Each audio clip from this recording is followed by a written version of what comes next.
All right, let's get right into it. We're going to cut through all the noise of the daily market chatter and really zero in on one single number, a number that puts Wall Street's hype right up against the company's hard assets. Welcome to our deep dive on the price-to-book ratio.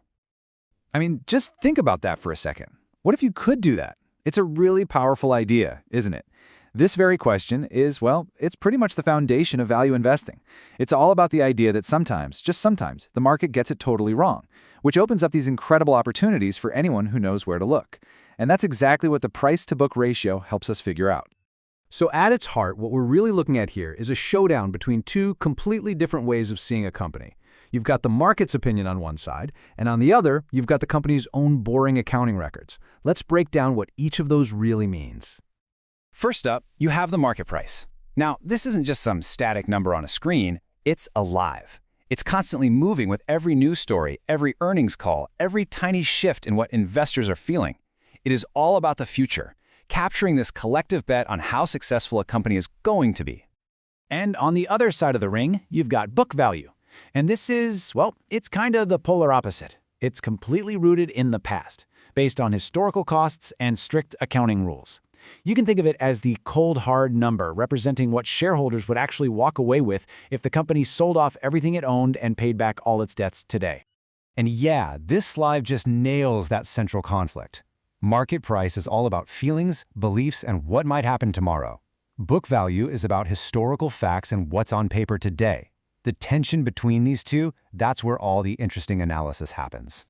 And this is the beautifully simple formula that connects them. The price-to-book, or P/B ratio, just directly compares the market's opinion to the accountant's reality. It basically tells us, for every dollar of a company's net assets, how many dollars are investors willing to pay for it. So, where does that book value number even come from? It's straight off the balance sheet. It's super simple, really. You take everything the company owns, its assets, and you subtract everything it owes, its liabilities. Whatever's left over, that's the book value of equity. That's the part that technically belongs to the shareholders. Okay, so we've got the formula down. Now, let's get to the important part. What does it all mean? What is the market actually trying to tell us when a PB ratio is high or low or just kind of average? Let's decode that signal. A P/B ratio below 1. Now, this is what gets value investors really excited. It means the market price is actually less than what the company's assets are worth on paper. On the surface, it looks like a clearance sale. You're potentially buying a dollar's worth of company for, 8 or 90 cents. But the question is it really a bargain? We'll get to that. Now, when the PB ratio is hovering right around 1, it suggests the market is pricing the company almost exactly at its accounting value. It's like the market is saying, hey, we value you for the stuff you have right now, but we're not willing to pay any extra, any premium for your future growth. And then, of course, a PB greater than 1 means investors are paying a premium, sometimes a huge premium over the net asset value. The market believes this company is going to create so much value in the future that it's worth way more than what its balance sheet says today. This could be a high-growth superstar, or it could be a sign of some serious, irrational hype. Now, this table is absolutely crucial. But what's really interesting here is how it frames the whole analysis. Notice that each interpretation leads you straight to a critical question. A P/B below 1 isn't just a simple buy signal. It forces you to ask why. Is this a hidden gem that nobody else has found? Or is there something seriously wrong with the company's assets that the market sees and you don't? See, the ratio is the starting point, not the conclusion. But, and this is a huge but, just relying on those simple rules can be a massive trap. The PB ratio has some really serious blind spots, and understanding them is what separates the amateurs from the pros. So here's the deal, the really crucial point.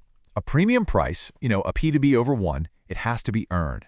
It's only really justified if that company is generating a strong return on the shareholders' money, what we call return on equity, or ROE.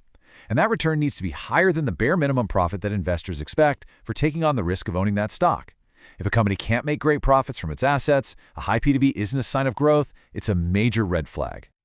And this right here, this is probably the single biggest problem with the P/B ratio in today's world. The balance sheet is just terrible at capturing the most valuable assets of the 21st century. I'm talking about things like brand reputation, custom software, groundbreaking R&D. These are the real engines of growth for so many companies, but they barely even show up in the book value calculation. And the reason for this is just a weird quirk of accounting. When a tech company spends $1 billion on R&D to create the next big thing, that money is treated as an expense, like paying the electricity bill. It actually reduces its book value. So this makes these innovative, asset-light companies look artificially expensive on a PB basis, which can be incredibly misleading. It's one of the biggest knocks against the PB ratio in our modern tech-driven economy. To see how this all plays out in the real world, let's look at an industry where PB is still king, banking. And oh boy, the 2008 financial crisis gives us a perfect and pretty painful case study in what this ratio is really telling us. Just look at this chart. It's dramatic. Before the crisis, in 2007, investors were happy to pay a premium for bank stocks, a PB of 1.8x. But by 2009, that had completely collapsed to 0.8x. Now, a simple reading would be, wow, banks are a bargain. I can buy them for 80 cents on the dollar. But that wasn't the signal at all. It was a massive vote of no confidence. The market was screaming that it did not believe the assets on the bank's books were worth what the accountants were saying they were worth. And that brings us to the final, and honestly, the most important takeaway from all of this. We've gone from a simple formula to understanding profitability, accounting flaws, and even real-world signals of a financial meltdown. It's all about moving beyond the number itself. And this right here is the ultimate lesson. Never, ever look at the price-to-book ratio as a final verdict. It's not an answer. Its true value is as a diagnostic tool. It forces you to ask the really important questions. Is this company cheap for a good reason? Are its growth expectations actually realistic? And maybe most importantly, can I really trust the value of the assets on its books? Answering those questions, well, that's the real work of financial analysis.